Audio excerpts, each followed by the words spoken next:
doit mettre sur le pied et ne... Dans un état de droit, il y a une justice indépendante.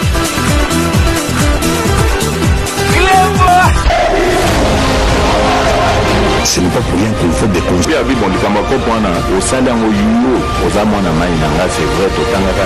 tu vas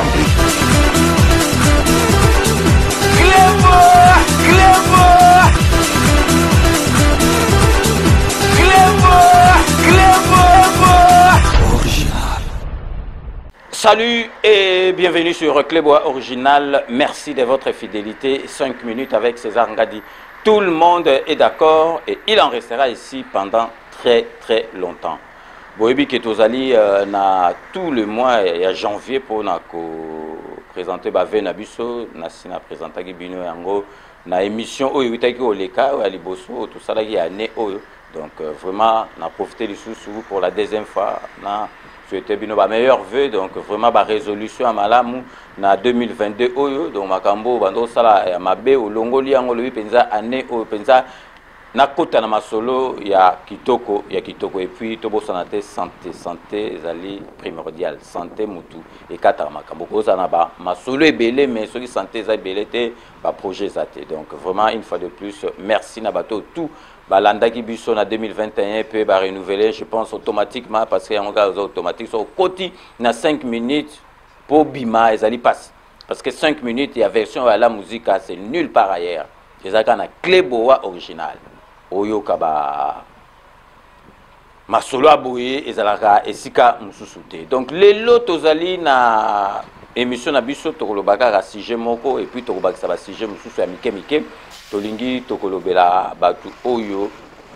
baza koloba masolo oyo ya mandat ya président de la République au 3e année ezali kokota na ko expliquer bino mandat ya président de la République et bandi quand pour batu ba comprendre mais avant to banda na sujet na biso ya lelo na lingi na yebisa batu ebele ke to tika émotion ndenge na yebisa ka bino kaka ke na kanisi bato soki oyo babanda kolandanga banda kala bayebi ke ngana za objectif ndenge na banda ki be mission na ngai ndenge na banda osala donc banda na loba na changer maloba te to tika émotion na 5 minutes nga soko na ye na yebisi bino likambu boye bakezali ya solo na rolanda te ke o pour collègue moko lobby o pour ba lobby bo ngana zu na ti non nga na zu information ya bien oyo sika ko na koyi ko zwa soko na yebisi bino eza solo donc na sala makambo émotion te toyoki makambo ba makambo ba détournement ba mbongo masolo ba piodi o masolo oyo ya ministre na biso ya finance Kazadi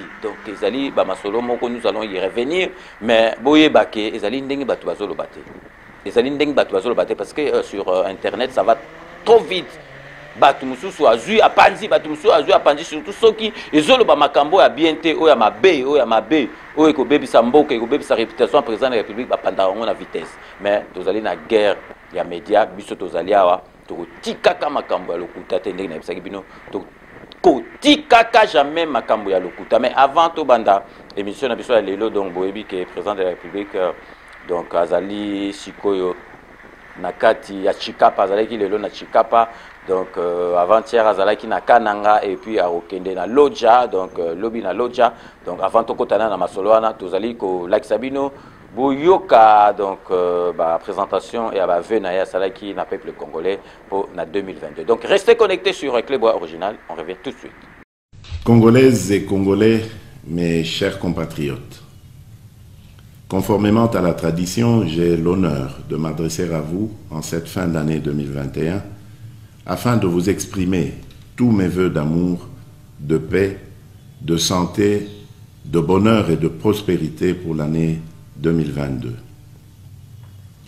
En cette période de festivité où il est notamment de coutume de se retrouver en famille afin de célébrer la nativité et le passage à la nouvelle année, mes premières pensées s'adressent à celles et ceux de nos compatriotes qui ont eu à nous quitter au cours de cette année, et pour leurs familles et proches, pour lesquels j'implore notre Dieu, maître des temps et circonstances, d'atténuer le chagrin et de faire que la joie et le sourire illuminent à nouveau leur visage en 2022.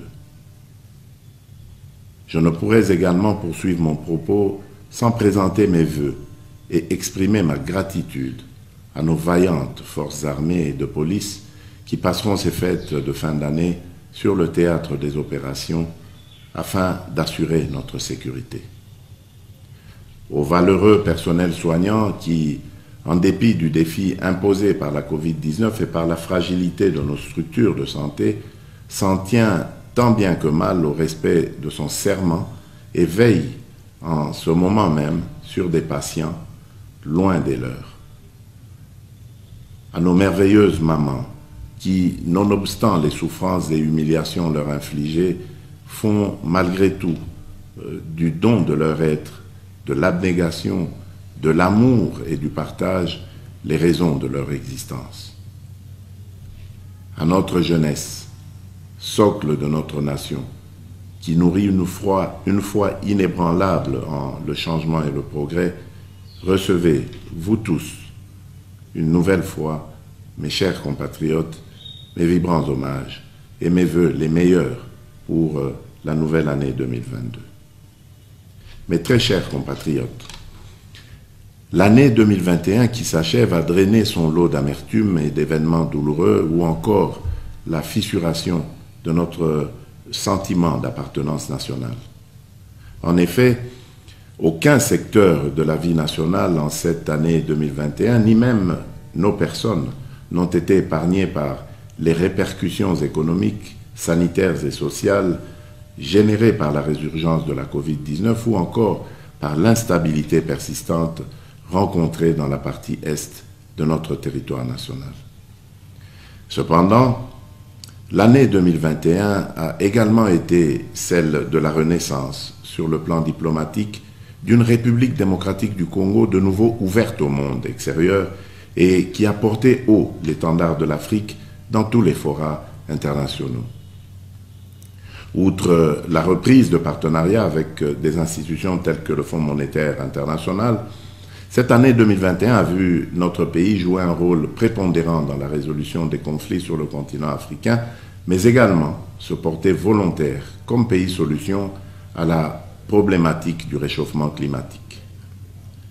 L'année 2021 est également cette année où des promesses autrefois lointaines ont fini par se muer en actes formels d'engagement, comme ce fut le cas récemment par la conclusion des accords entre notre pays et la multinationale Dubai Port World pour la construction du port en eau profonde de Banana qui nous sortira de la quasi-situation d'enclavement maritime dans laquelle nous nous trouvons.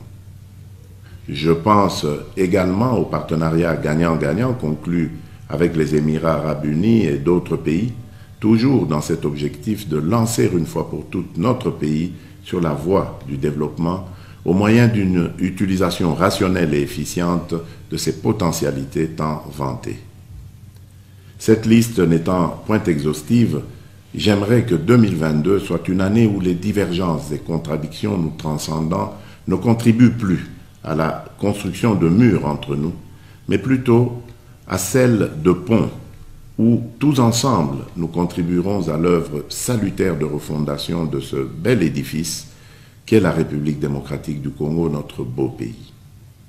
Mes chers compatriotes, Bandeko Babolingo, Pampangi ya Luzolo, Bana betu basuibwe, Wandugu wapenzi. J'aimerais par ces vœux vous réitérer l'engagement que j'ai pris devant l'Assemblée nationale et le Sénat réunis en congrès, qui est d'œuvrer dans le sens de rendre à la République démocratique du Congo ses lettres de noblesse et d'en faire un pays plus fort et plus beau qu'avant. Toutefois, je ne pourrais le faire seul. C'est uniquement par la conjugaison de nos efforts à tous, mes chers compatriotes, que nous y parviendrons et que nous ferons de cette terre richement bénie un réel havre de paix, de prospérité et de progrès social. À cet égard, je nous exhorterai d'abandonner à 2021 son lot de peines et de n'emporter avec nous en 2022 que les souvenirs heureux de résilience et d'abnégation qui l'ont marqué, de même que de pérenniser ce bel élan de foi en le renouveau qui nous rapprochera un peu plus de notre but commun à tous qui est de relever cette nation longtemps martyre. Mes très chers compatriotes, L'espoir que représente 2022 ne doit pas pour autant nous en faire oublier les défis importants qui nous attendent et pour lesquels j'en appelle à notre vigilance à tous. En effet, outre l'obligation collective qui nous incombe d'œuvrer à la matérialisation effective d'un état de droit, il nous reviendra de redoubler d'efforts dans la protection des droits des femmes, de nos jeunes filles et enfants, et d'œuvrer dans la construction d'un environnement qui soit propice à leur épanouissement. Cette nouvelle année devra, plus que jamais, être marquée par la poursuite des réformes menées dans le sens de l'amélioration du bien-être des Congolaises et des Congolais. Ces réformes, tant structurelles qu'infrastructurelles, devront inexorablement guider la boussole de notre action qui sera indéfiniment tournée, comme toujours, vers le peuple d'abord. Il s'agit notamment d'augmenter le taux d'instruction et d'alphabétisation de nos enfants, de promouvoir l'autonomisation de nos femmes sur le plan économique, d'optimiser la desserte en eau et électricité dans nos villes et villages, de régénérer et de raffermir notre système de santé, mais également de préserver notre écosystème unique. Mes très chers compatriotes, hier, dans les Nord et Sud Kivu, l'Ituri, le Haut-Katanga, le Lualaba, et aujourd'hui dans les Trois Kasaï, le Sankuru et la Lomami, et demain dans d'autres contrées de la République, je resterai toujours proche de vos préoccupations et tâcherai d'y répondre durablement dans le cadre notamment du programme de développement à la base des 145 territoires. Je dirais enfin à vous, nos chers enfants, et à notre jeunesse, qu'avec l'aide de Dieu, mais surtout notre volonté, 2022 constituera cette année charnière où vos peines et questionnements manifestés trouveront des débuts de solutions pour certains et une concrétisation pour d'autres. Ne perdez ni la foi, ni l'espérance en votre pays, la République démocratique du Congo, car vous êtes l'avenir, celui de ce Congo nouveau, fier et doué de qualité, empli d'amour et avide de progrès. Congolaises et Congolais, bonne et heureuse année 2022. Que Dieu bénisse la République démocratique du Congo. Je vous remercie. Bino Moroboyo qui donc président de la République n'a présenté Bavenayo Basalaka président Nyosotu a présenté Rabomoni vraiment à l'obi Karandenga Mesana Koloba donc vraiment président de la République il faut tout ça vraiment maboko parce que nenga na psaki bino ka ke soki to raté vraiment na fachi béton en tout cas mboka na biso moto bet la que mi penza to tiango sous tutelle to pesi on a ba français ba américain ba anglais ba allemand ba ça la biso masolo parce que muto ko sala ba boule o koleka président Fachi Béton azalité pour battre muso ba baka ah c'est ça ngadi jalelo non biso ça jalelo to to ba makamba solo to lobby to la kisibino pe ba preuve so pe likambeza bien tête to loba yango to la kisibino ça jalelo to lo ba solo siko bato ba sepela na makambo to lo bate yango na ba mona netike to zo lo ba neti to sala ba jalelo OK ça n'a rien à voir. Avant tout banana na masolo na biso boyebi ke président de la République azana tourner kuna na Grand Kasaï donc bomonaki mbujimai akendaki kananga de siko place ti base soki ake pembeni azongi donc azalaki na kananga donc après chikapa après arozala na loja avant azonga na kisasa tout ça elaki bino un peu résumé moko pour botala vraiment ce jour il y a président de la République na Grand Kasaï batu bazali ko yambaye na ndenge moko vraiment rien à dire. Tout le monde est d'accord dans Grand Kasaï avec le président de la République. Et puis, tout le monde a un système autre, tout le monde a Kalake. Donc, président Tigeli, Batouba, Loba.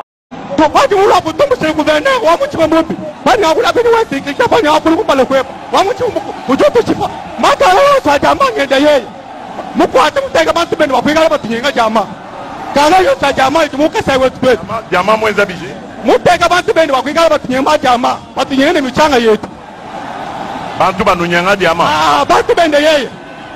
To abuka bona mwa bonza. Ah, kwa bila bulalela. Ça va, ni mwe beja nangandi. loba botika loba mutu donc présence donc direct yemoko na peuple la ligne intermédiaire était donc ba peuple petit zo maloba bazo timbisa présent parce que présent makamso a yebité donc ezabo bazo loba directement tozomona donc ndenge mobutu kala bando ça na ba meeting donc présent Fatia azali ko salango donc bino moko bolanda donc ba image ya tournée au président de la République au proposer no kananga chikapa botala ndenge lekaki accueil moko vraiment délirant accueil moko vraiment chaleureux tokoki même ko imaginer que vraiment bato baloba que on a kasai bato basila bongo bato wana sikoyo oyo bazo yamba présent bazo utaba donc restez connectés sur Clébois Original, on revient tout de suite. Est là. Le président de la République accompagné de la très célèbre dame Félix Tshisekedi. Vous le voyez, on fait descendre de l'avion, ils sont chez eux, parce que le président a décidé de fêter la Noël et la bonne année dans l'espace Grand Kassai. Chers internautes, vous suivez très bien. Il est salué par le gouverneur de la ville de Kananga, avec deux belles filles qui viennent leur dire bonjour. Je vais s'éteindre sur tout ça calmement. C'est direct, mais fait qu'avec Olivier et Jean-René. L'équipe Pénin, on te salue. Sam Pakansen également, l'homme de contre la corruption. Voilà, le couple présidentiel vient d'arriver à Kananga. Excusez-moi, je vais pas écouter ça parce que j'habite là-bas. Et bientôt, ils vont quitter. Le président de la République salue les officiels de Kananga. Après les provinces du Kasaï oriental, Kasaï central et Lomami, c'était au tour de la province du Kasaï d'accueillir ce lundi le président de la République Félix-Antoine Tshisekedi Tshilombo. La présence du chef de l'État à Tshikapa a été marquée par de scènes de liesse, une effervescence qui traduit tout l'estime que cette population a toujours eue envers son président avant son élection à la magistrature suprême. Perdu au milieu de cette population, le président de la République et la distinguée première dame ont eu tout le mal du monde à se frayer un passage jusqu'à la tribune érigée à la place Kanzala, près de l'aéroport. Comme partout où il est passé, le président Félix-Antoine Tshisekedi Tshilombo s'est exprimé en Chiluba, la langue locale, ce qui a facilité l'interaction entre lui et ses compatriotes du centre. Moyo kabidi eyo toi sakidila toi sanka nudi bamanyani wetu musangu wandeke lutu vamonana ndiba dia campagne mu 2018 mvumu nula yani ndinya kwanga tabukalenga mbobo ebungalu nabwe. La dernière fois que j'étais ici en 2018, j'avais promis de revenir avec le pouvoir. Aujourd'hui, je ramène les pouvoirs, leur a-t-il dit.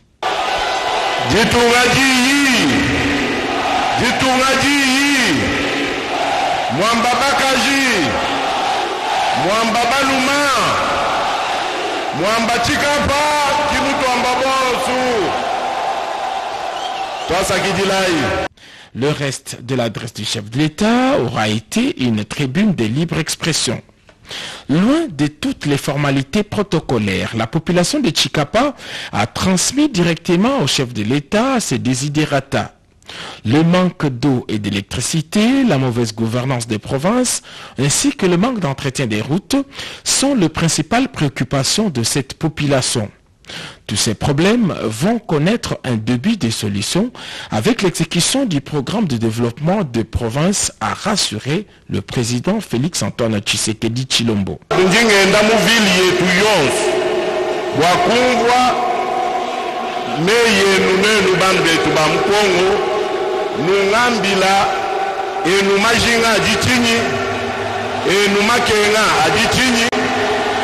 Umona mushindu wa kuajikija kukumbaja majinga ujikija makenga kadi banga wamema kunu teleja njimuso kwanji kunu ambila bwalu bwa programu wetu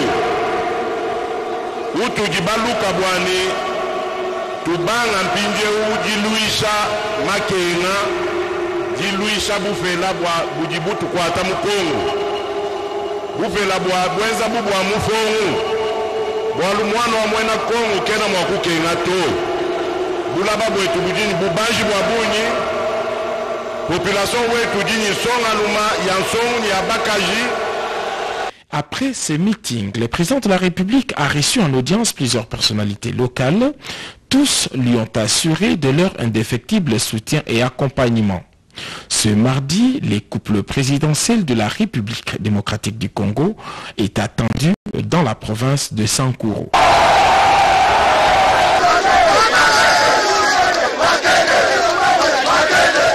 Nous sommes d'abord très contents de la visite du président de la République sur la ville de Chikapa.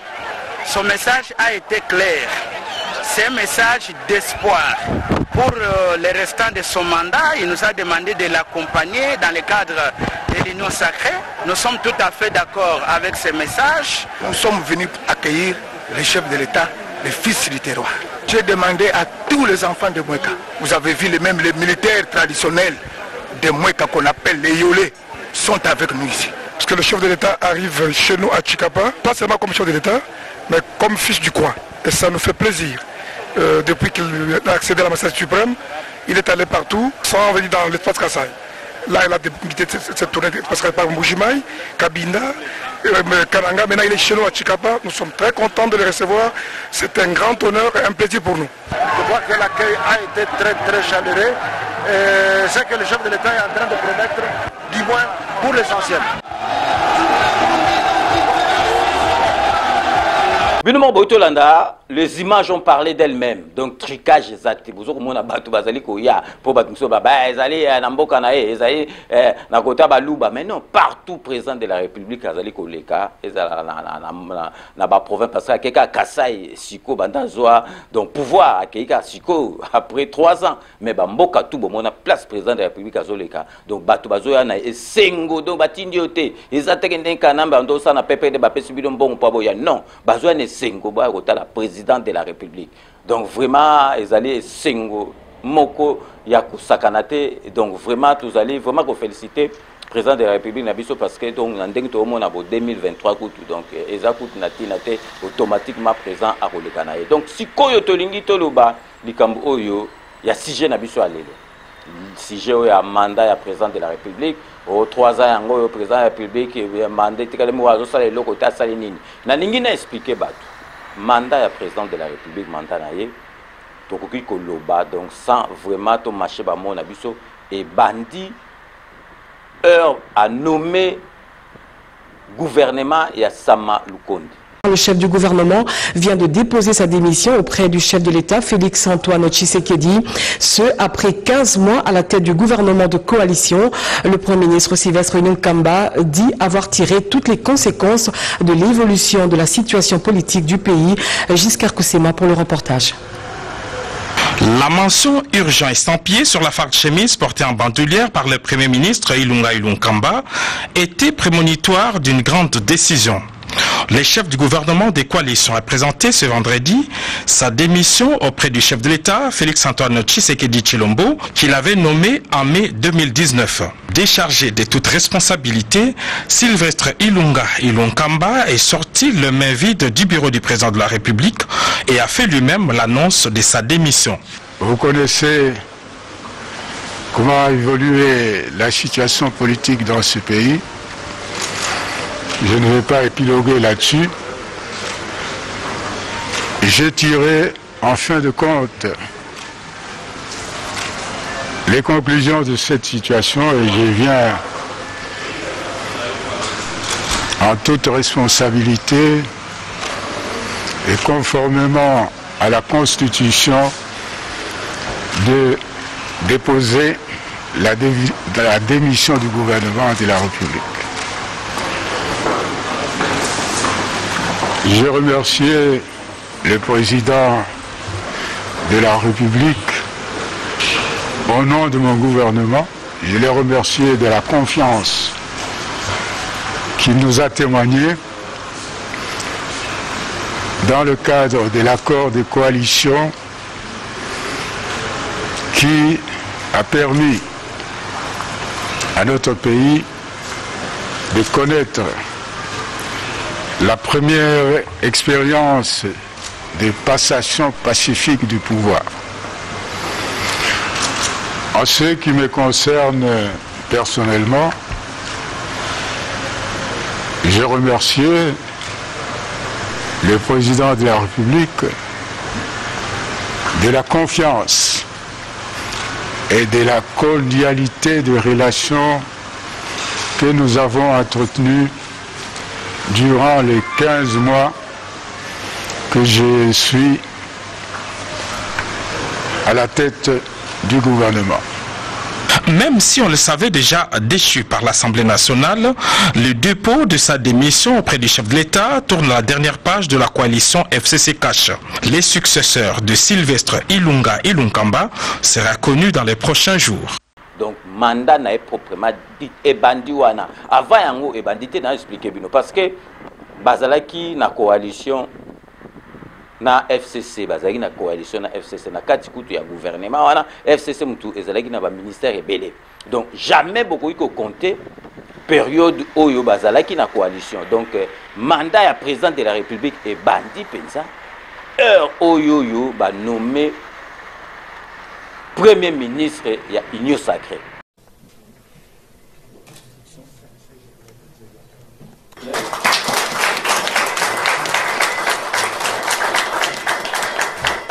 C'est encore ici l'occasion pour moi de le remercier pour avoir pensé à ma modeste et celui qui encaisse la liste du personnel du secrétariat général à la primature 6, la cité.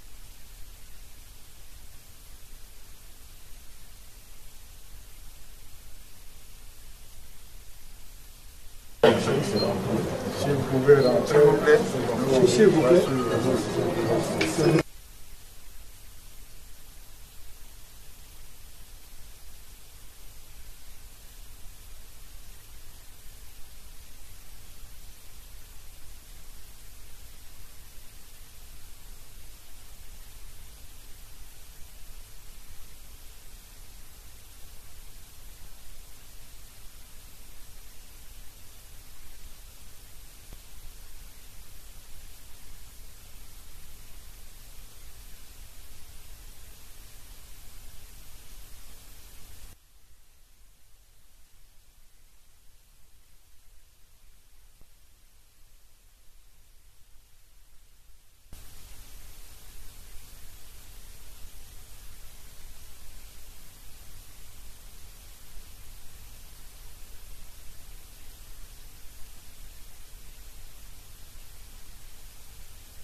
Donc, bandi wana, bandi tek avant parce que il faut boyeba déjà na kati ya kolongola système à Kabili. Système à Kabili ezalaki ka na kati ya manda wana kolongola système à Kabili ko sala ba masolo oyo donc ezali ke faut asala po atikala libre. Siko nde atikali libre azo sala masolo. Président de la République alobaki ke donc a meki makamunyo surtout asali makamunyo surtout a monezo kokate yango wana donc a kataki coalition wana ayaki ko kotsa boule ya Union Sacrée. Bino moko bolanda parce que to rafraîchir batou. Mais moi sur biso to ça ili kamto. Tiela bino ba image pour bomona ke makambo tolobaka ezali makambo ya kosakana te.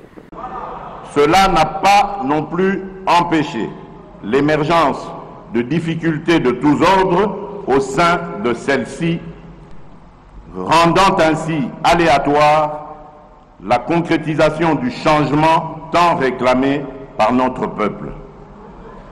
Face à cette situation qui menaçait à la longue le fonctionnement normal de nos institutions dont je suis le garant, il me fallait absolument réagir, mieux agir.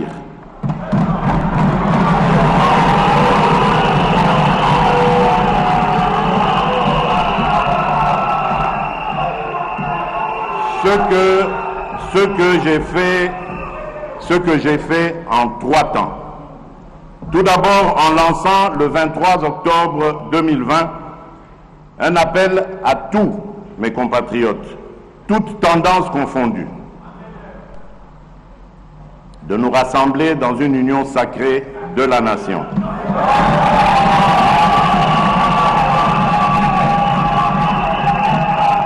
Autour de principes, de valeurs et d'actions dédiées au service de la population. Ensuite, en me fondant sur les prérogatives que me confère l'article 69 de notre Constitution, j'ai engagé de larges consultations des forces vives de la nation à travers des leaders les plus représentatifs de la société civile et de la classe politique, afin de recueillir leurs avis et éventuelles recommandations sur les solutions de sortie de crise. Enfin, par mon message à la nation du 6 décembre dernier, j'ai rendu public les décisions que j'avais prises, enrichies par les apports de différents groupes et personnalités consultées. En effet, comme cela est ressorti dans mon dernier message à la nation, j'ai noté une forte convergence entre la très grande majorité des partis consultés et moi-même sur la nécessité de rompre avec une coalition FCC cash devenue paralysante pour l'action du gouvernement.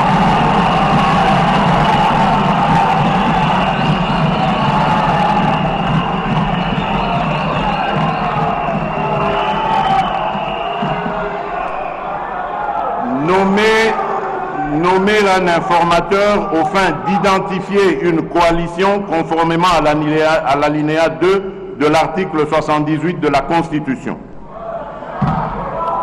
Procéder à la formation d'un gouvernement de l'Union sacrée de la nation qui travaillera en harmonie avec le chef de l'État.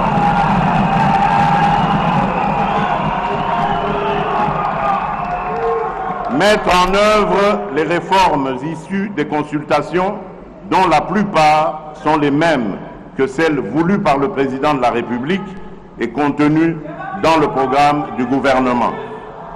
Donc, bino mo boitolanda, donc bokoki jamais kolobake mandat ya président de la République et banda tango non. Azalaki na but mo il faut que le système o ya Kabila tchaki wana, il faut que l'ongola azalaki na kati ya masolo. Et puis tant bazali na coalition, ezalaki yeka mutu azo diriger masolo te parce que bondo mona ki décision zwami boy et ke kuna omona ministre moko azalaki kota FCC aboyi ko appliquer yango. Donc bakal na bakal boitolanda ki tant bakal elekaki trop amoni non batoyo tsokuto keka boy simba te. Donc ba humiliation tikutu na kati ezalaki. Honorables députés et sénateurs, distingués invités, le 13 décembre 2019, dans cette même salle, j'avais annoncé que l'an 2020 serait l'année de l'action, durant laquelle tout devait être mis en œuvre pour rendre irréversible notre lancée vers le progrès et l'émergence. Ma détermination était renforcée par l'expérience réussie de l'alternance pacifique au sommet de l'État, événement majeur qui tranchait avec le passé tumultueux de notre pays depuis son indépendance. Dans cette optique, j'avais pris devant notre peuple l'engagement d'opérer les réformes courageuses et ambitieuses qu'impose la reconstruction de notre pays. Mais je savais que le seul vouloir n'allait pas suffire, qu'il fallait établir un cadre politique et institutionnel qui soit propice à leur mise en œuvre. Et que, dans le même élan, j'ai formulé le vœu qu'ensemble, dans le cadre de notre coalition, mon prédécesseur et moi-même allions relever les défis qui s'imposaient à nous tous en tant que citoyens de ce beau pays. En effet, telle qu'elle était pensée après les élections de 2018, la coalition FCC-CACH avait pour vocation non seulement de garantir une alternance pacifique et éviter à notre pays des conflits majeurs, mais aussi à servir de catalyseur pour que l'action du gouvernement puisse mieux rencontrer les attentes de la population. Malheureusement, la réalité des faits est que, malgré les efforts que j'ai déployés, les sacrifices que j'ai consentis et les humiliations que j'ai tolérées,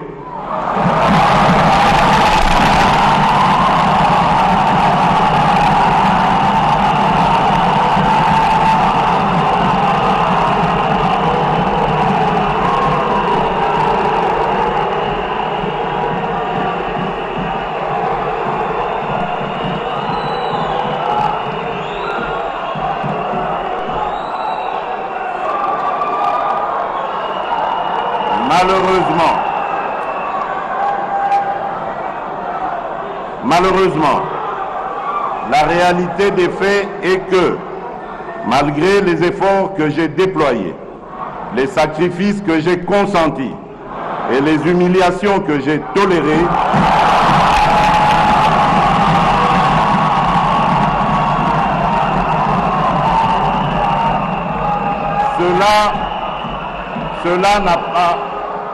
cela n'a pas suffi à faire fonctionner harmonieusement cette coalition. Yangona aye akatiba masolo donc akatiba masolo asali union sacrée donc vraiment ba masolo et bandi dans union sacrée bandi premier ministre donc Yassama donc yebara ke gouvernement oyo ezoko bunde la masolo ya nzala ici la namboka na biso donc il faut compter à partir à wana compter avant parce que vraiment avant ezalaki masolo oyo ya zo sala ye mokote ya bandi penza masolo tango asali gouvernement ya union sacrée toko banda yango wana parce que il faut tous à objectif na makambo tout autour 5 minutes boyebi tango biso to yaki to lobby qui est donc wana ko tu fati donc boulu ko tout comme présent donc fati comme à peine présent UDPS ngai na aéroport na ko na fati na yebisi batuke fati ko za la président république mais ba traiter inga de kiol c'est ça yo solo ba kanamba za kuna alongo la pouvoir te a chat dauphin donc yé donc ngana yebisi bino ke tango ngana loba ki yango mutu kuta za ina boulute donc na lobby ke prochain président na biso Fachi Béton, président Nabiso, Yamboka Nabiso, Bilomo Obola. Merci de votre fidélité. Comme Boza Komona, Tozalina aéroport Roissy Charles de Gaulle, Lelo Tozali Datni Nango Tsunami. Lelo Toza le 10. Jeudi. 9, jeudi 9. Novembre. Novembre, voilà. 9 novembre, 9, oui, oui.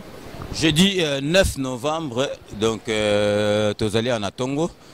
Toyaki Potokutana, na président ya UDPS, tout le monde est d'accord na côté wana.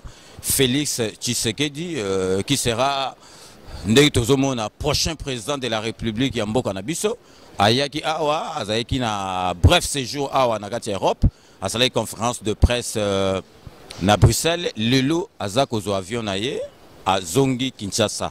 Yango wana fallait tokutana na ye.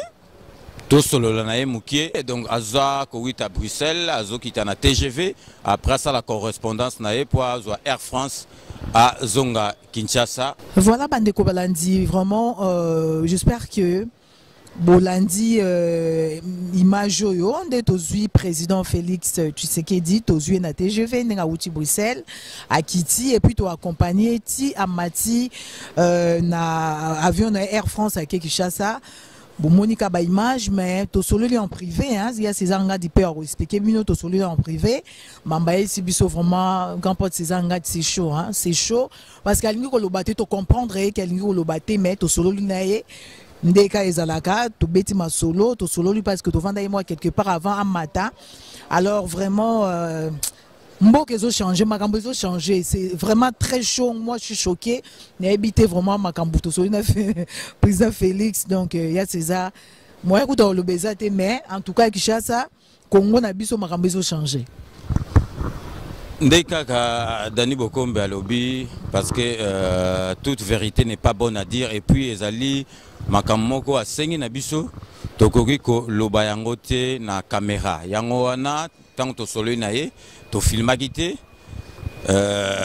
to sololi vraiment Makambo komi na suka et comme na suka vraiment et comme biso to le bisibino et comme na suka ezali et komi na suka donc vraiment ba misusu ba bongola déjà ba mitema na bango déjà avant parce que et komi na suka donc so na meki ko lo bebele to lo bebele to kozala to faillir na makambo au présent yebisi biso to ko lo bango ti yango monique à intervenir sans caméra mais to sololi et belé to sololi et belé pour na mboka donc changement ezali peuple congolais beau garder espoir changement makasi.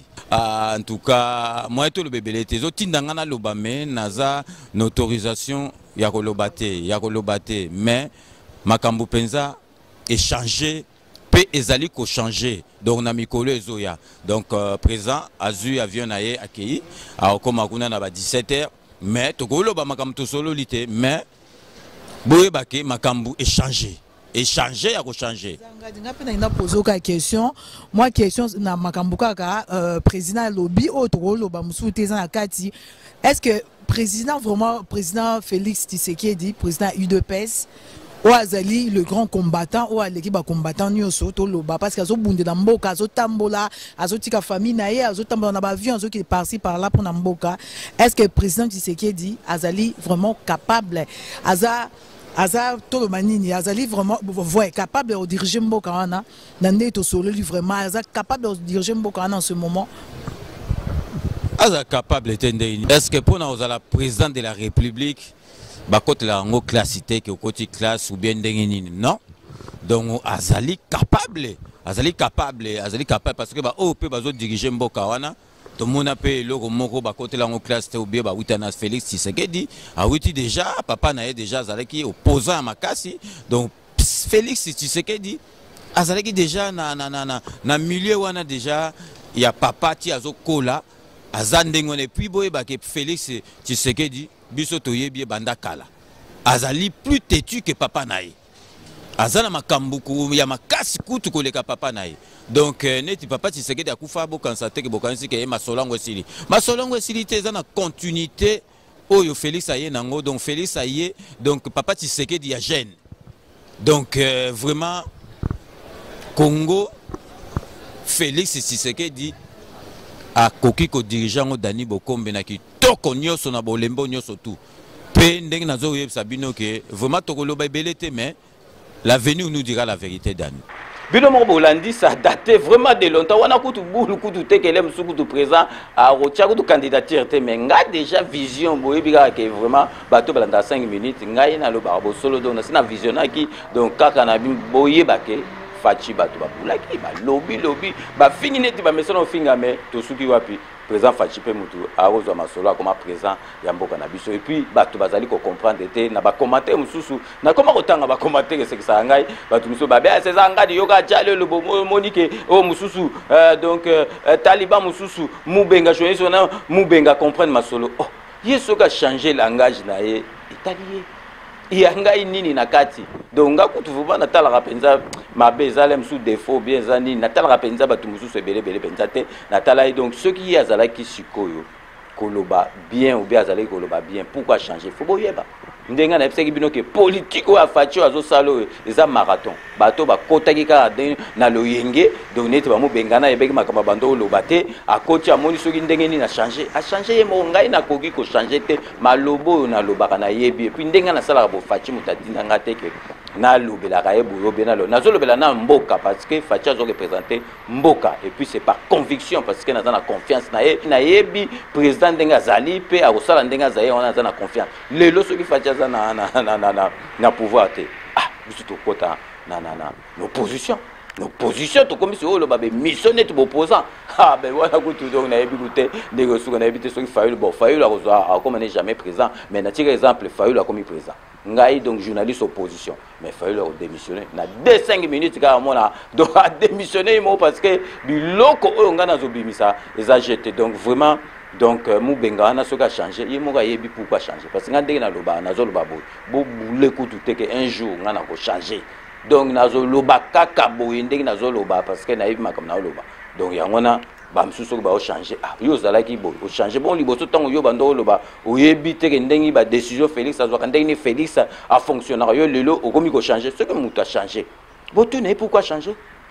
Pourquoi changer? Parce que les msous ont boule moko bo benini à le marathon donc ils sont les msous ba quand c'est que les msous ba rattraper na makambo. Donc ayebi pourquoi changer? Ah changer, ce qu'a changer italien.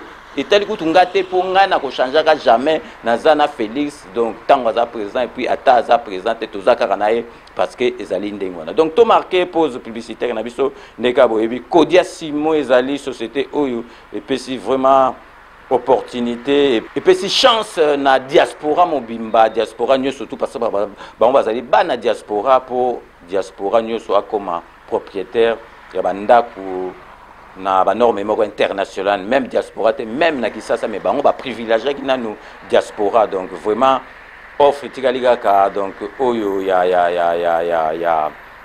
bana ya Amérique na États-Unis d'Amérique et puis mususu na kanisi lelo toza déjà les trois aussi la lelo oyo ke ya 400 € na balongoli donc vraiment Kodia Simo donc oyo azosala na ebité soki bakosa su ndenge nini po ba congolais ba koma ba propriété bobika diaspora soko zongi kisasa eza makambo place rolala na mutuka donc bobenga Kodia Simo ezali makambo solo et puis eloko ezali malamu ke bato bazali ko tikate bazali ko benga na kanisi banda ko tikali muke ezosi là parce que il faut pas banda ba masolo livraison banda ko liboso ezala vraiment na 2023 donc vraiment Ndeka boyebi et puis awa nakati ya Paris salon de coiffure zaka moko donc Elbito nakati Saint-Denis to recommande rabino kuna soko kei ozomona pesa ba professionnel mutu bazali ko kipe et puis boyeba ke CPLA TV décodeur oyo ya bana mboka et sangisa ba masolo tout o pesa mwana mboka ayo ke lengi parce que lengi mwana mboka ka mutu a comprendre ngo CPLA TV za mukie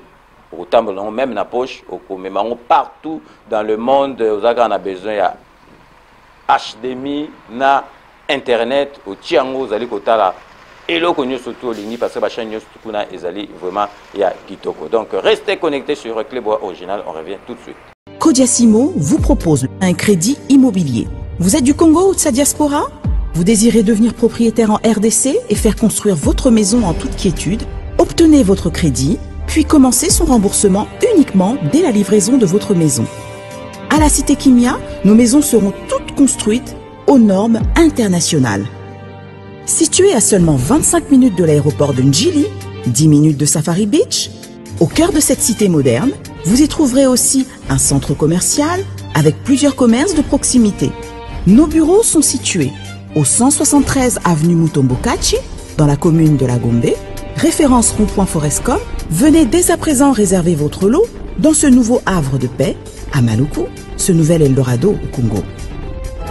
Kodia Simo, la meilleure adresse pour construire la vôtre.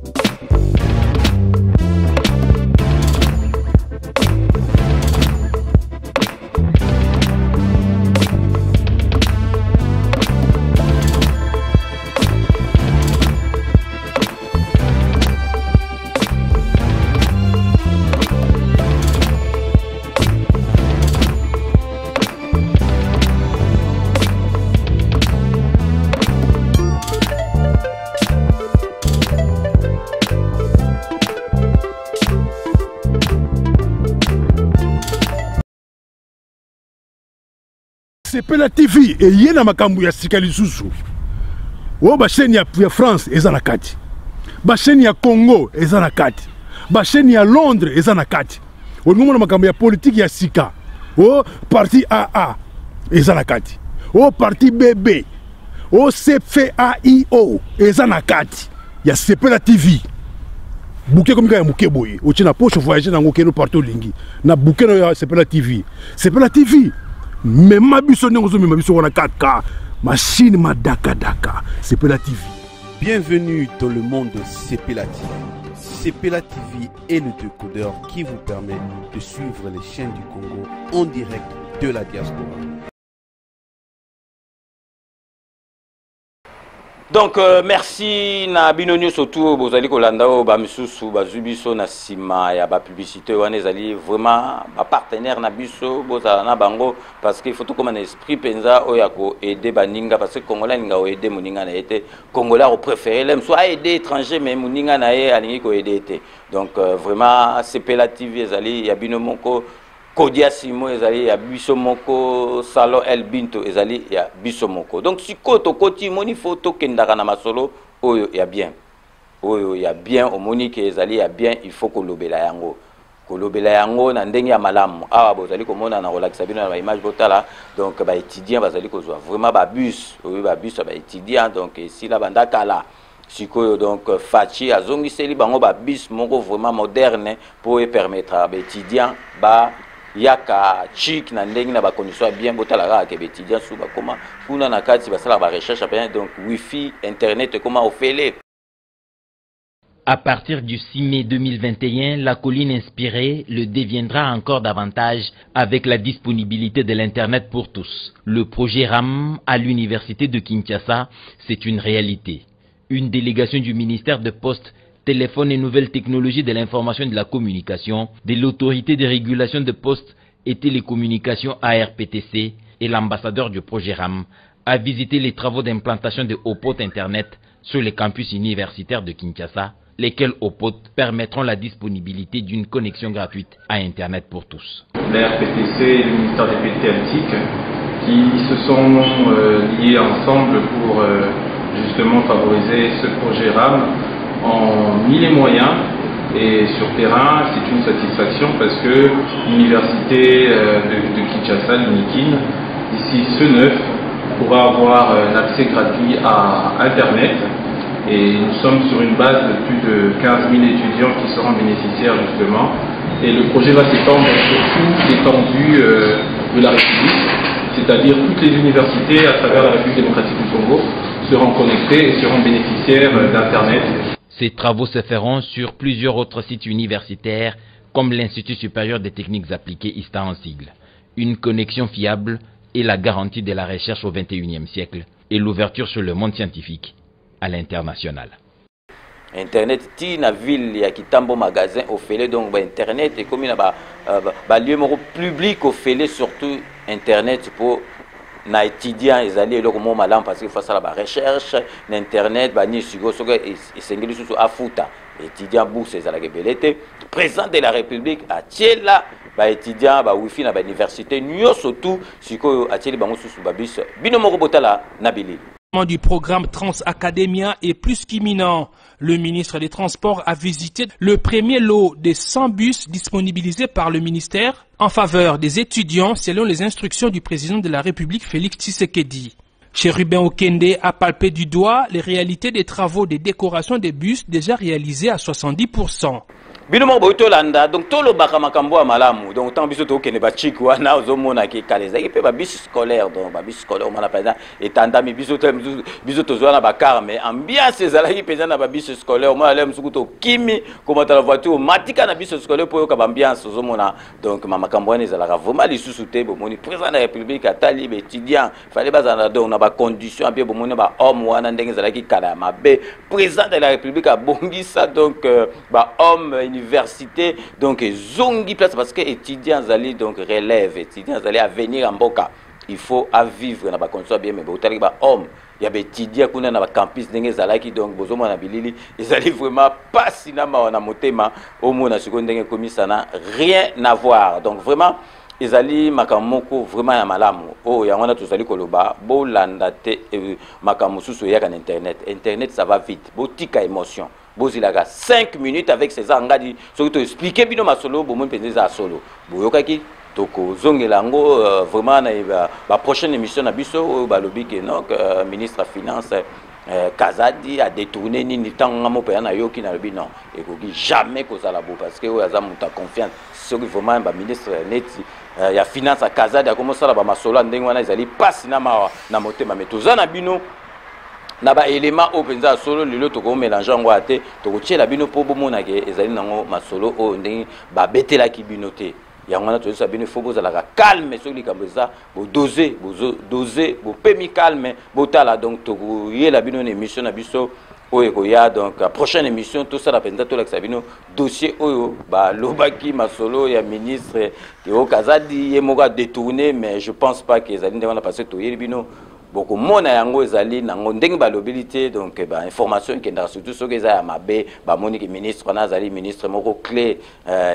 na kati ya gouvernement ya sama donc vraiment ministre penza ke bazo tie motema donc soki ba pandi ke donc ezali faux batu ba kosepela mais ezali ndenge o batu bazali ko kanisa te parce que botika kocha makamba mabe bokomona neti bachala mwana na bachala mwana wana bango mutu bayesa bakanambe danger na ba olive wana bachala mwana na ba flatterie na bango talaka donc ozong sabino sous le lobo tala penza ke donc azole la penza donc ya sala so combien de mbula lata mbundi wana banda kala donc olive kuta la tango te do ba peso so combien ozole la kanambe kabila zonga na lata donc yo so kabila zongi te olata te puis osala bato après banzembo dans ozong sabino po botala penza ke ba flatter donc flatter les cas qui batuluka batela mwana bango to bafula bakanambe na bakomakiko monela biso bana mboka parce que bika pesa mbongo pesa eboy allez aropoata batu donc zonga kabila zonga na lata donc yo sans kabilo lata te donc bino mo bolanda batudi baka ezale sili e passe sili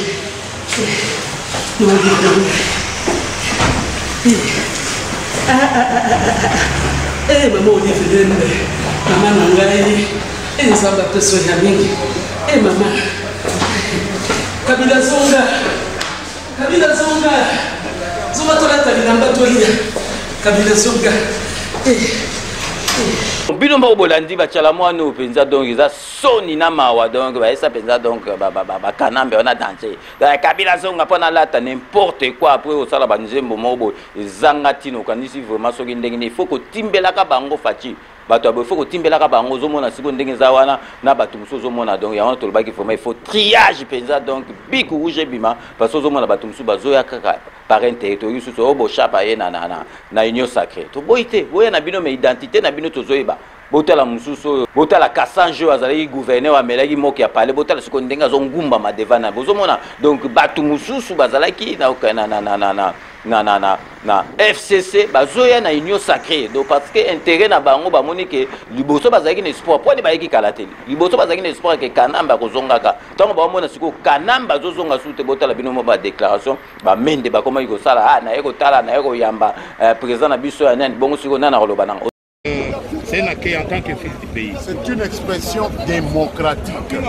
Je n'ai jamais compris parce que je lis dans les réseaux sociaux qu'on nous interpelle d'être venus ici, nous les députés, pour venir accueillir le leader de notre famille politique.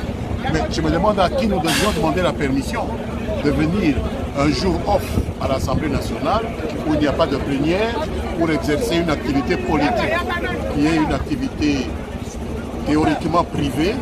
Je pouvais aller à ma ferme, je pouvais aller à la bibliothèque. Alors, si je suis venu à l'aéroport accueillir le chef de ma composante politique, à qui devais-je demander la permission dans une république démocratique? Il faut qu'on sache de quoi on parle. Merci beaucoup.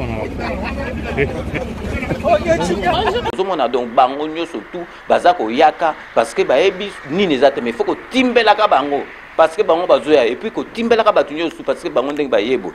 Et là, on est là ici, batum sous paix à IDPS, sur quoi comme esprit là, que ceux qui sont pouvoir exalter, bango qui ne peut côté, moussou pouvoir examiner, na IDPS ça appelle il faut vraiment que timbelaka batouana, donc il y a un président au but, donc vraiment président il faut donc vraiment que timbelaka batouana yosa noko donc bako les cadeaux esprit les esprit vraiment il faut timbela bango donc ce que tu là ça pour baloba ke bana poto bana diaspora bazaka na babulte diaspora bazaka na ozo like sabino moi na diaspora ayebi masolo ya bâtiment azalaka na poto akendaki sasa na kombo ya Willy Panzu botala babula zali nango ya banzela o basala na poto bando sala na poto do banzelo yo et vandara 100 ans donc béton ceux qui continue ceux qui armés donc vandi on attend fati attaquer et tikali libela donc babula yaki nango akenda nango bakal donc yango na tout cela qui s'appelle pour botala bato bazana besoin penza que mboke kende liboso a wuti a keki ça vandi kuna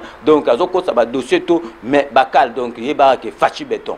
Donc, nzela donc nzela béton donc armée continue ko banda na bâton eketi na kin donc ezosala mabo yo kabino moko explication azali ko pesa et puis to zoene mission na biso iko ya mikolo ya avanzo na kisasa donc une mission mobimba pour comprendre Willy Panzu masola azali ko sala na kisasa o ya ningi ko sala na kisasa mais azali ka ko zo bakal to pone bino extrêmement to sala ki na ye na 5 minutes oyo en live biso to na projet mususu awa ekotafuna ya César. Tout cela, on a battu au Vénégoé. Tu as un projet où on a combat et on fait béton. Et on travaille par route na béton. Nous avons la route na poto na Canada partout. Route on est comme après 100 ans. Maintenant on bac. Béton armé continue. Bon bah béton mort à l'autre. Ouais les abactés. Pour les aventures. Ok. Béton armé continue au travers. Ah ouais première on va travailler première semaine. Là, tu travailles première semaine, tu as un imperméable. Là, tu as un imperméable, mais pas. Tu as si la résine, tu as école, béton, tu as un couche, tu as une barre de fer. Si tu continues à barre de fer, tu as un soudure. Ça, on n'a pas besoin de jointure que tu as un côté, côté ma campagne. Parce que le béton qui tombe. Mais comment ça, jointure? Mais le béton armé continue. Et le Nord va avec le président. Fatih Béton. Le dossier Kotorna. Bisson, tu as un projet là, tu as un projet là, béton armé continu. Cette route va rester pour 100 ans. Même pour notre route, ils ont demandé beaucoup, c'est très économique. Donc, sur le salaire, il n'y a plus d'obstacles. Donc, on ce projet-là. Prenons l'exemple. Tu dis, comme les autres Kénéboé, c'est des projets, il y a encore sur la quête de différenciation. Vous arrivez à rien faire, un niveau TP, ok. Bon, problème, va mailler, mais bah, c'est l'autre. Ah, il y en a fait Zachary. Donc, on a type, il y a bateau à mailler, les bancs à mauvaise foi. Bateau va appeler mailler les mintes, bangon ne va pas aller mort bateau à des autres. Ok, mais tu revenu on a béton, béton mais continue. Mais qu'est-ce qu'il faut là de César? Il y a César. Les alliés ou plutôt le bas. Il y a César. Nazo qui est vraiment simple. Matériaux. Nakini c'est pas ce que nous manquons. Ok. Donc les appels tout. Donc, rien à dire. Tout comment on est quand même à l'extérieur. La main d'œuvre moins cher. Ça, c'est le premier élément. Et locaux, on a remis ça, on a relancé ça. Président, il a pas matériel. Les engins. C'est tout simplement ça. Pourquoi? Comment expliquer? Il y a César. Il y a du Shanghai. Tout ça, on a combien de terminaux à mettre dans la RDC? Nous, on va s'afficher à César là-haut. Ah, ils ont besoin de pas non. Les Alliés qui ont ça fait 4 ans.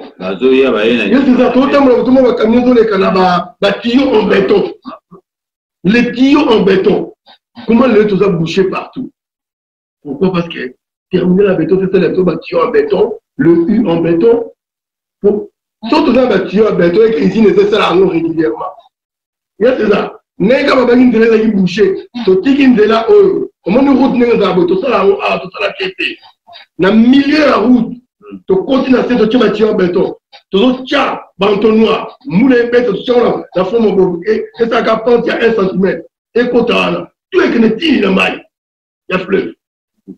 Donc, mauvaise foi, donc, tu mais yo ba oza ba grand boule ba boule na yo yebi ba solo bon et yo n'a pas ça la intervention nous c'est César dans tout exemple mon ba to invoquer comme a des autres dans la route mais dans la portée il y a projet il y a sécurité routière Naya passe la carte professionnelle de la sécurité routière. La carte, on a c'est quoi? Tout ça, on a un FCO. La carte, on a la Sénat va faire son baouéwa. Et c'est obligatoire. Ouéwa. Taximen. Chauffeur à minibus. Il y a bis. Il y a poids lourd, il y a super poids lourd. Nous, tout ça là, awa. Qui n'a la carte professionnelle, on les années? Ah, c'est ça cher. Parce que tu passes un stage de sensibilisation. Dans ce stage, on va apprendre le code de la route, on va respecter Mila, que la route se partage et que piéton est prioritaire, ainsi de suite. Quand on a signé la carte à plus, la carte à carton. Tout ça, même à débattre sur ça. Rien que le courant n'a qu'à carte, on a ça. Et recharger déjà conduite dans le délai. Parce que la carte, on a na senga nini. Premièrement, la senga pour passer stage dans la permis de conduire. Ce qui est une obligation, lors de formation, autant pour la casque, n'a pas de flux de protection. Et apprendre le code de la route. Bon, comment on savoir n'est pas dépassé. N'est pas respecté sans girantoire. N'est pas la différence entre sens interdit et sens unique.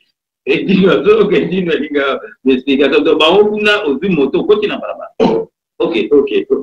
Donc, Nayana, donc, et ça va projet, ça comme ma soloté. Et moi, je m'appelle, non. Projet, non, c'est l'équipe, et ça, l'image à président. Pour un gars, ah, on a oublié pas, nous, on va t'appeler. Je te dis la vérité. Bah, ça, c'est au niveau, c'est Macalé. Oh, mon gars, c'est bon, projet, qui est au exécutant. Je reste que je vais aller exécuter. Et qu'il y a péché pas là. Ça, c'est la bonne question. Mais oui, il y a tout là. Et qu'il pas là, mais tous sont rendez-vous. Et pas président de la République. Je te dis. Tous sont rendez-vous. Au monde, il y a même souche de déposer dossier. Communiste, président de la République. Non, n'a pas exemple par exemple dans la francophonie. La déposation là.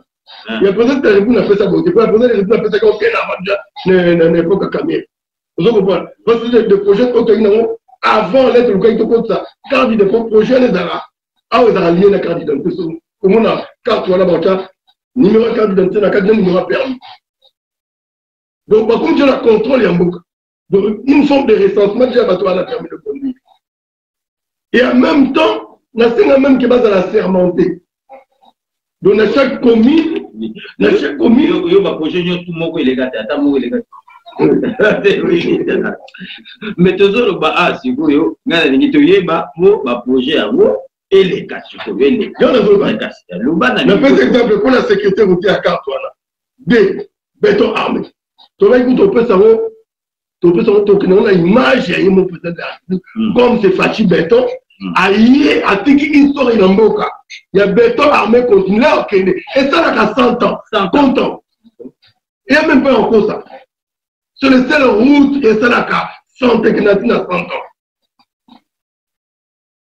Pour mon chum, barre de fer, n'a pas un autre sous la barre de fer.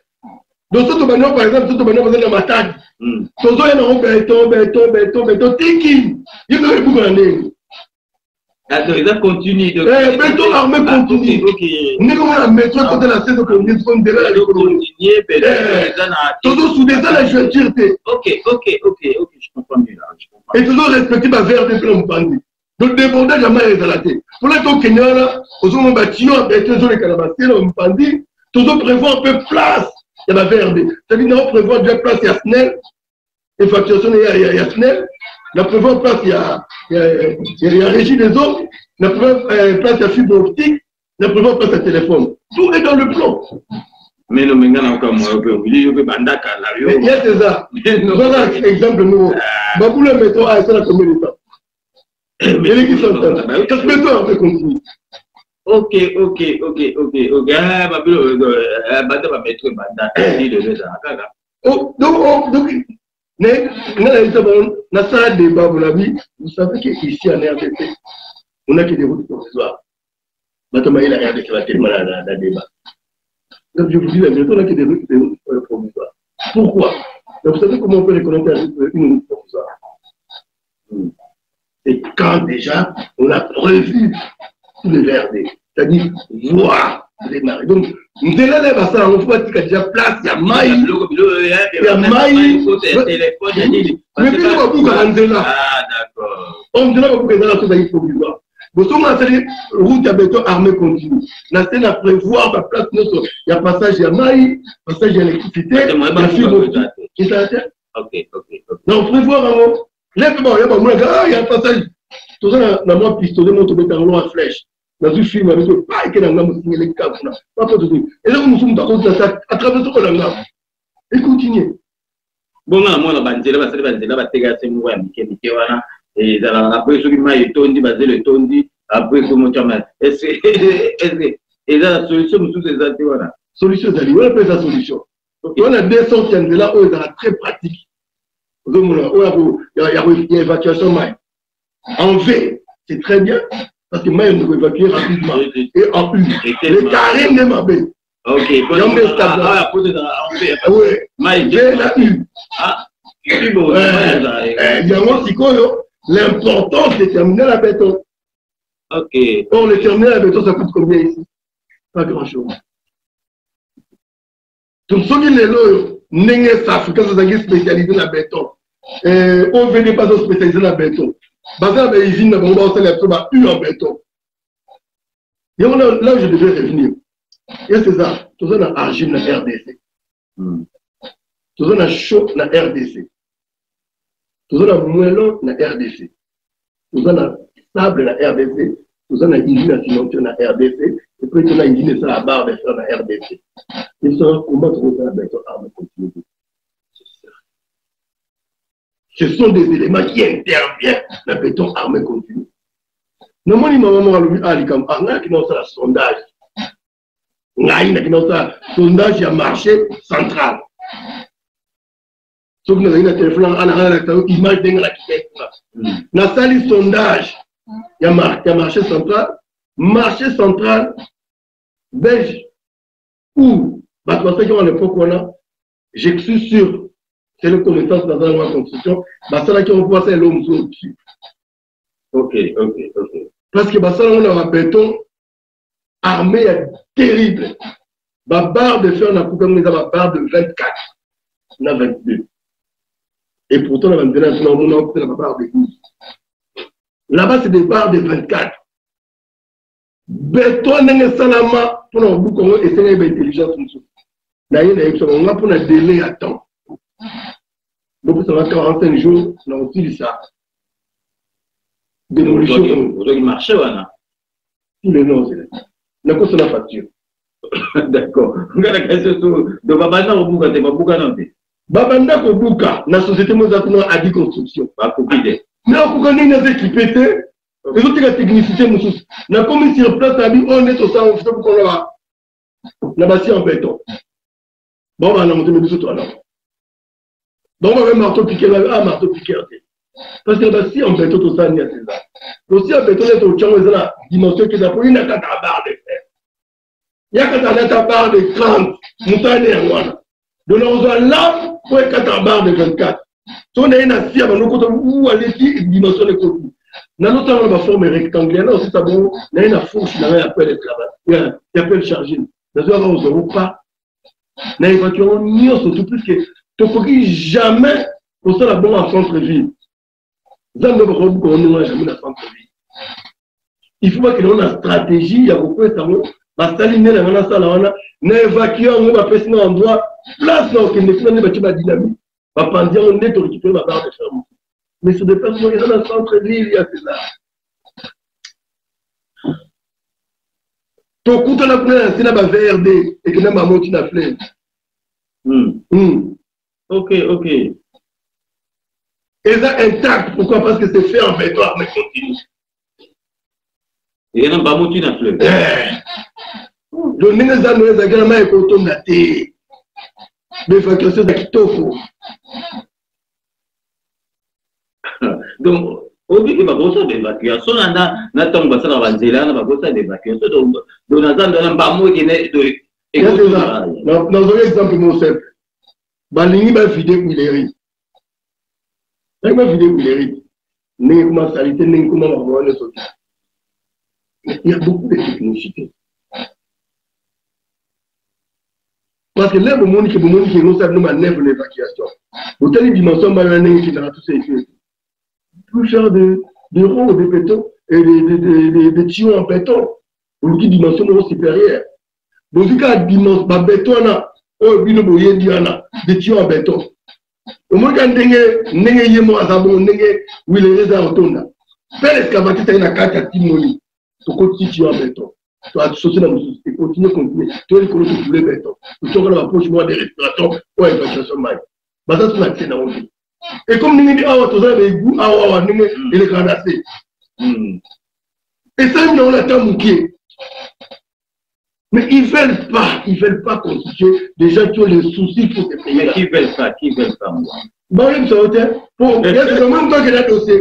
À premier élément, on aime bien on on va faire soit. On va faire ceci. Il faut, Willy, à vos hommes, il faut aux hommes. Total émission, déjà, on a reçu à Bestrin, on a 5 minutes, il y a la musique, mais il faut tout ça, la émission uniquement. Kaka Makambo. Bien, c'est ça. Parler sur bac, parler sur carte de sécurité, on tient pas c'est des problèmes. C'est dans le monde. Mais parler on a caisse de préoccupation. On expliquer la publicité bien avant, pour expliquer mes missions. On a déjà ma partie dans le code Sango. Parce que yo, peut-être doté. Mais comment vous voyez? On a fait ça, c'est ça, c'est cerveau. Ça, on peut pas. Toi-même, pas, on a des choses, on a des ça, on le connaît l'histoire, on connaît la chanson. On n'a plus besoin de ça. C'est dans la tête. C'est ça. Mais c'est l'œuvre de l'esprit, existe toujours. Tout ça, une équipe. Tout ça continue à toute une équipe. Ok. Donc, on va faire ceci parce que donc, le temps qui nous a... Non, on peut même une image avec l'équipement au dans la Kachakine. Donc, c'est la raison pour laquelle vous préparez. Oui, uniquement pour l'émission Wana, à votre date, oui, n'a pas les manuels surtout, dans la réunion surtout. Donc, n'a pas de équipe dans la numéro 2 de la société, numéro 1 de la Francis mondiale. Ok.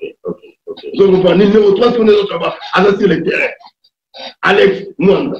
Donc, on a bien Alex, Alex, écoute, envoie-moi les images de tous les engins que nous possédons. Et c'est ça. On a nivelé. Pour la niveler. On a un compacteur au moins 4.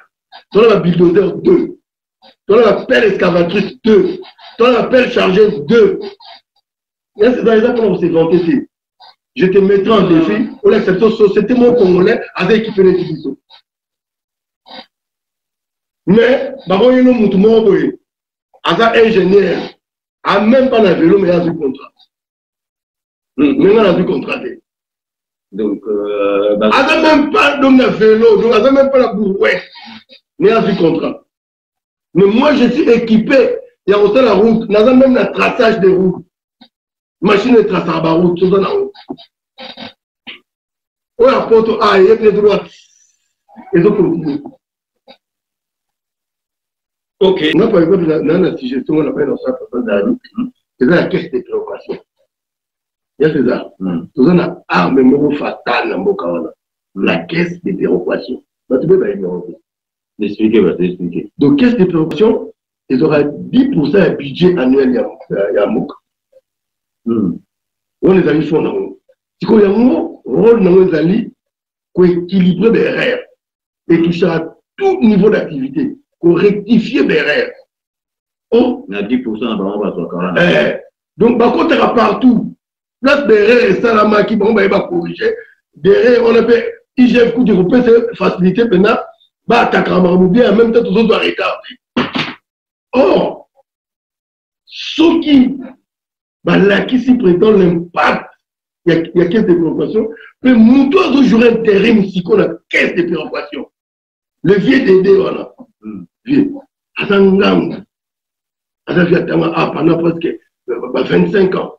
Aïbi, c'est quoi la caisse de préoccupation? Aïbi, pour dispatcher, pour équilibrer, Aïbi, c'est quoi le jeu d'écriture? Donc, Aïbi, il y a un rectifier. Il y a toujours des écoles, des hôpitaux, Banzela, l'affaire, agriculture, pêche. Caisse de préoccupation qui n'aura partout où ils ont pour la population.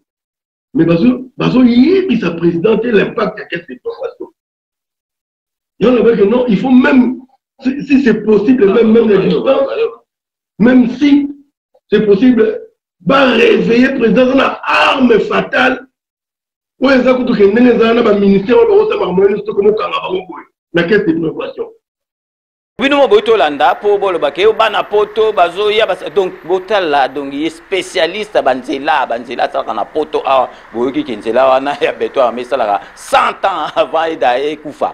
Donc ce qui fait ata longo na pouvoir atiki kombo fachi beto na banzela donc muto aboba tche bakaya on to senga na bakonji donc ba wili panjo ba ideo bazali na yango il faut vraiment batiki la ouverture asala musala oyo parce que vraiment musala oyo ezali vraiment ya solo o penza ya solo et puis boyebo sana teke dikoko mayanga pe dikoko mayanga o pesa muta ide pesa ta pena kili ye pesa mutu ya ba chantier banzela donc botika ouverture na bato bozo mona bato musu bazali ya diaspora ba koma na pembeni le mususu ya fachi beto baza pembeni yo mwana diaspora ye azo faciliter t'acheter ezali pasi na mawana motema to lakisi bino et puis bozela to ça les missions penza mobimba na wili panzu pour expliciter bien parce que tant ezali ki mukuse donc vraiment ezali eloko moko to ko tika ngote fo kongwe ke liboso fachi na biso akende pe liboso donc boyebika ke tozali na matanga ya def defa o to lingolo ba congolais alingi mutute def azalaki awa afungoli ba masolo ba YouTube wana bo s'abonner bozo s'abonner siko ba tutu ba komika def soko kufinde ba komo linga yo def tanga azalaki awa donc eloko moko te bozo sa eloko te ba tutu komika def na misu ba komo beta masolo ba lukuta ba masolo ba lukuta parce que biso so to bando beta ba masolo penza ya def penza ya Diego Kao ya antiquité ba misu ba kokate mais siko respect na mort mais ekomi masolo ya lukuta tous allez vraiment ko féliciter présent ya Umiko donc union ya ba musicien congolais na kombo ya Dio Salemba parce qu'a changé ma solo imiko eza su neti ya kalate eza penza imiko sikoyo donc batu tout bazali na kati et puis ce qui matanga ye moko ke azu représentant ya famille aye azo accompagner bango na ba démarche nyonso po ebimya so teke o ba melimbongo o basali boye donc ezali imiko oyo ya kalate mais ekomi imiko asika vraiment imiko ezali penza ko féliciter donc congolais to lingara mutu soki aza en vie congolais soki mutu azali en vie bo lingaka ye donc tozali ko la rapatriement accord donc j'en profite de l'occasion pour na web sabino que 2022 oyo donc vraiment na kati ya Kleboa original donc boyebi ke toza vraiment na équipe munene na Edino Panza Sango ya Congo le king de la presse donc ma solo o ya 2022 donc boza déjà au CPLA bokozala ya ko CPLA parce que ba stratégie ya sika be mission ya sika kokota équipe ya Kisasa ezongi na kati ya masolo parce que dengi masolo bandi 2022 tina 2023 parce que fallait équipe ya Kisasa ezala donc Gradimu ya na pointe na Kelly donc le grand réalisateur na pointe donc ba obanda déjà ma solo na rapatriement accord ya défa au Bormon ba direct en direct de Kinshasa donc vraiment le lot tolinga ki to beta c'est avant aussi ça to yeb sabino ke mandat ya président de la République et bandi na heure oyoyo a nommé premier ministre parce que le bosso Ilungu Kamba wana azalaki na côté ya Kanambe ba ministre belé bazalaki bango tout bazaki ba masole belé donc pouvoir ezalaki partagé ce qui bat bazolo balelo ce qui échec ezalité ce qui échec ezali donc batu ya FCCP bazali na kati échec pour bango tout batiaki échec bango mutu batiaki échec na kati ya masolo président de la République suko so to compter à bandi nde masolo na union sacrée de la République donc to komi na suka émission na biso ya lelo ndenge na ebisa bino kake je vous laisse le soin d'en tirer vos conclusions et de me faire parvenir vos commentaires comme d'ailleurs vous en avez l'habitude avant na banda ba dédicace ya bato bobi qui te remercie à Nazali vraiment ko souhaiter bon et joyeux anniversaire na Gisèle Diomi petite sœur propre ya quartier Gisèle Diomi donc na biki anniversaire les gars bien Gisèle Diomi Oumela petite sœur nanga ya quartier petite sœur nanga chic Gisèle Diomi merci na nyo surtout ça rapport na 5 minutes avec ces anga tsoi na tangi Gisèle Diomi mbala moko nazali ko kanisa donc bienvenue Kisombe la superstar bienvenue Kisombe donc ce to komi na suka ya émission bobika base jamais to koyi kotika yango tokopesa ka ba remerciement à base donc ba bonne année na bango donc to banana Jean Moutala l'honorable Jean Moutala bonne année à toi donc bonne santé honorable Jean Moutala to tikali toujours na kati ya Londres pour na repesa José Kano ki kakamene maître Wera Mukuna maître Rajamoule ba bonne année na bino ba bonne santé na bino et puis merci na confiance na bino donc toujours kaka na kati ya Londres tozali kopesa la beauté naturelle, Maria la beauté naturelle, Maria la beauté naturelle, bonne année à toi, donc merci Nanyo surtout, au sala rapport à 5 minutes avec César Ngadi, toujours, Nakatia Londres, Tozali Kopesa, Mbote na Jano Matundu, merci Nanyo surtout, au sala rapport à 5 minutes avec César Ngadi, Tokei Nakatia Espagne, pour Kopesa, Beloti Mavungu, vrai chéri Beloti Mavungu, merci Nanyo surtout, au sala rapport à 5 minutes avec César Ngadi. Donc, ici, aux États-Unis d'Amérique, pour nous repérer ça, donc, José Mvouemba, merci, Nanyo, surtout, au salaire rapport à 5 minutes avec César Ngadi, bonne année, Nayo, et puis, Tikali, toujours aux États-Unis d'Amérique, pour nous repérer ça, Mamizoa, merci, bonne année, Nayo, pour l'année, Tozali, Kobanda, donc, ici, na Katia Canada, pour nous repérer ça, Maman Nabiso Mira, Boyeka, Tanga Kotaka, Maman Nabiso Mira, na Kanda, Lamboka, Nae, Maman Nabiso Mira, na Canada, merci, Nanyo, surtout, au salaire rapport à 5 minutes avec César Ngadi, toujours na Katia Canada pour nous repérer ça Mbote na Fina Mokonji, la plus belle voix de 5 minutes avec César Ngadi. Bonne année à toi et merci Nanyo surtout pour ça la rapport à 5 minutes avec César Ngadi. Tozongi awa na Katia Paris pour nous repérer ça Jean-Louis Chimbalanga, l'écrivain Jean-Louis Chimbalanga a Komela, papa Tshisekedi livre de son vivant Jean-Louis Chimbalanga mutama yele na communauté. Merci Nanyo surtout ça la rapport à 5 minutes avec César Ngadi. Tikel toujours na Katia France pour nous repérer ça Mbote na Dokotolo na biso Jean-Paul Djamba, Nazali Kolobatala, Dokoto la salle émission Mounene parlons santé. Émission à santé, donc, to banda que non pas na lingala, to moni lingala to bi batu ba occupé to type français. Donc, imaginez que batu ba kota kapenze belete santé, azo expliquer bino yemoko azo salango, donc bénévolement azo expliquer santé na biso, mais il faut la sugo ba vie, ba nombre de vies, les amis qui donc les alliés vraiment les autres salabis sont passés congolais n'ingi ba bêtise l'internet santé na biso donc bazo expliquer bino makamunyo surtout donc tous alliés vraiment qu'on recommander bino bolanda parlons santé il y a Jean-Paul Djamba donc ici on a Toronto tozongi susu na Canada pour nous repesa mbote na Bonaventure Ochudi merci nanyo surtout ça la rapport na 5 minutes avec César Ngadi tozongi lisusu na kati ya Londres pour nous repesa mbote donc hier aza mwana chiki donc, tu bandane chic, imaginez chic nini. Première primaire, deuxième primaire, donc primaire Mobimba. Donc, tu bandine à école primaire, donc, d'une image pendant ça, on dit que Nana Bamastara, tu as la première primaire. Donc, comme on a dit, Marco Kitenge, donc, Bissona Chic, tu as bengue Mounongo, Boniface Mounongo Sele. Donc, Marco Kitenge, donc, Master Nanga Chic, a coupé première primaire. Tito Sisi, donc, vraiment, primaire mobile, Tito Kotiseo, donc, Azaye Moropete, Azapena, Nelly Muzinga, Nagata Bundes, Nelly Muzinga, et pas allé to Tanga Chic, Morona, Marco Kitenge, donc, ceux qui n'ont pas âge, comme Nzamba, Zobomba, Bisso, vraiment, il faut te remercier, Nzambe.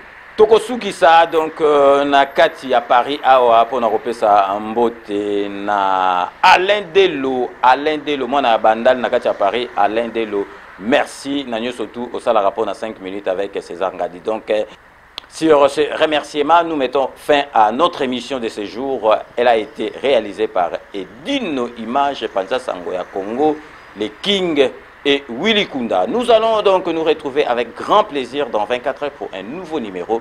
D'ici là, portez-vous bien et à très bientôt. N'oubliez pas, tout le monde est d'accord et il en restera ainsi pendant très longtemps. Bobo Sanate Kanambe Arozwa Masolo Nambuju Penadukos.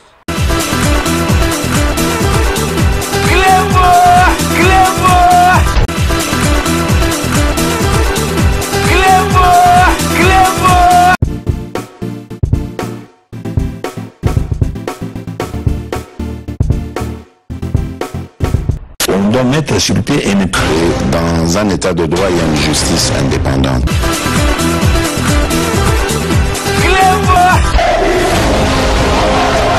Ce n'est pas pour rien qu'il faut des conseils. Au salaire au c'est vrai, tu